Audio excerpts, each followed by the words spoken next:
1891 में बाबा साहब का जन्म महू, जो कि एमपी राज्य में है, वहाँ हुआ था।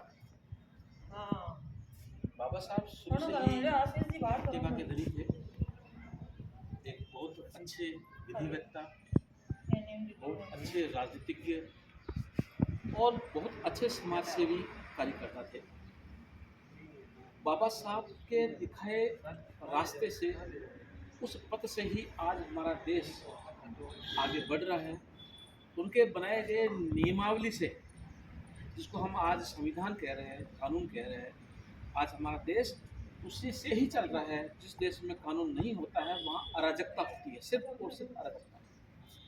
इसका मतलब है कि इस देश में यदि कोई कानून नाम की चीज़ है जिससे सब कुछ बंधा हुआ है, अराजकता बिल्कुल नहीं है, तो वो सिर्फ और सिर्फ बाबा साहब की एक दूरदृष्टि सोच के तहत बनाया गया कानून, संविधान के तहत हम आगे बढ़ रहे हैं, हमारा देश आगे चल रहा है।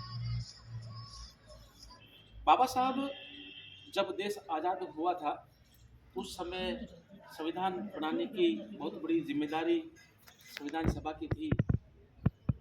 उसमें एक प्रारूप समिति थी, यानी खाका तैयार करना था कि किस तरह का खाका हमारा तैयार हो संविधान का। उस प्रारूप समिति के मुखिया यानी अध्यक्ष थे बाबा साहब। बाबा साहब किसी जाति बंधन के बंधे हुए इंसान नहीं थे। वो सर्व समाज के, या यूँ कहूँ कि हर भारतवंश में रहने वाले भारतवंशी के अपने नेता थे, अपने व्यक्ति थे। बाद में बहुत से लोगों ने अपने स्वार्थ सिद्धि के कारण, राजनीति के कारण उनको बांटने की कोशिश की कि बाबा साहब एक किसी विशेष किसी पार्टी के हैं या किसी दूसरी पार्टी के नहीं हैं।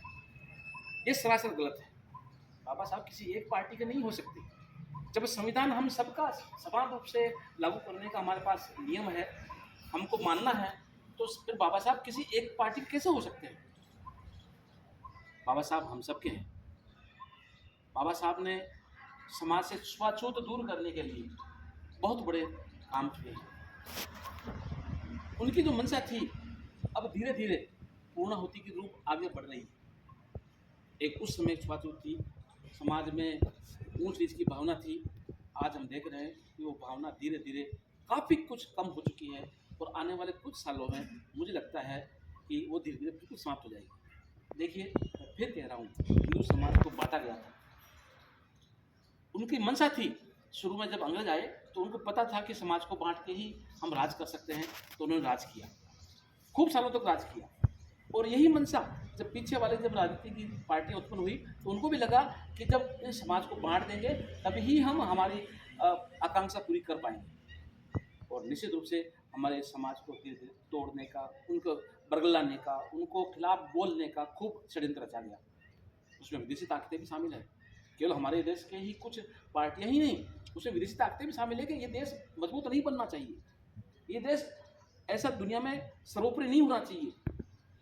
अगर हम एक रहे और एक रूप के बढ़ करके आगे बढ़ते रहे, तो निश्चित रूप से हमारा देश आने वाले समय में इतनी गति प्राप्त करेगा और दुनिया का सिरमौर बनेगा। बाबा साहब जब पहली बार, जब स्वतंत्रता के बाद में 1952 में पहली बार चुनाव हुआ, कुछ पार्टियां कहते हैं ना कि हम बाबा साहब के साथ थे, बाबा साहब हमारे हैं, किसी दूसरों के नहीं हैं। उसी पार्टी ने बाबा साहब को हराने का काम किया। 1952 में बाबा साहब जब चुनाव लड़े पहली बार, तो उनके खिलाफ उन्हीं के पीए को, नारायण जी नाम करके थे, सालों का पता नहीं किस नाम था, मुंबई से जब चुनाव लड़े वो, तो उनको उसके खिलाफ चुनाव प्रचार करके उनको हरवाया गया। बाबा साहब को इसी कांग्रेस पार्टी ने हरवाया, तो हरवाने के हारते भी नहीं, फिर भी षड्यंत्र रचा। 78,000 वोटों को उनको कैंसिल करवा दिया। इनके जो वोट आए हुए थे उनसे कुछ तो वैसे ही खारिज होने थे, लेकिन उनमें 78,000 वोटों को खारिज करवाया गया इनको हरवाने के लिए। इतने बड़े षड्यंत्रकारी थे। खैर, अपन उन पर नहीं जाते, वो पार्टियां हैं, उनकी सोच है, उस पर साम दाम दंड भेद सब लागू होता है, सब करते हैं वो लोग। लेकिन एक पिछला इतिहास कैसा रहा है, हमें वो भी ध्यान रखना है। बाबा साहब ने अंत में कहा था कि देखिए, इस पार्टी से दूरी बना के रखिए, उनकी खुद के शब्द की। ये पार्टी मेरी सृजी हुई, जिस पार्टी को मैंने अपना सर्वोच्च त्याग दिया, मेरा सर्वोच्च जीवन उनको बलिदान कर दिया, लेकिन वो उनको केवल उनको हरवाना था, उनको नीचे दिखाना था। खैर जो भी है, बाबा साहब हमारे हैं, अपने हैं, उनके बताए हुए रास्ते पर हमें आगे बढ़ना है। इस देश को इसकी सर्वोच्च शिखर पर पहुंचाने की जिम्मेदारी बाबा साहब की मंशा थी। वो मंशा हम उनकी जिम्मेदारी हम सब मिलकर निभाएंगे और उनके बताए हुए रास्ते पर हम आगे बढ़ेंगे। उम्मीद है सब भाई बंधु हम लोग आने वाले समय में उनके जो नियमावली थी, उनकी जो सोच थी, उनकी दूरदृष्टता जो थी, उसको ध्यान में रखते हुए हमारे देश के लिए जिएंगे, मरेंगे और आगे बढ़ेंगे। धन्यवाद।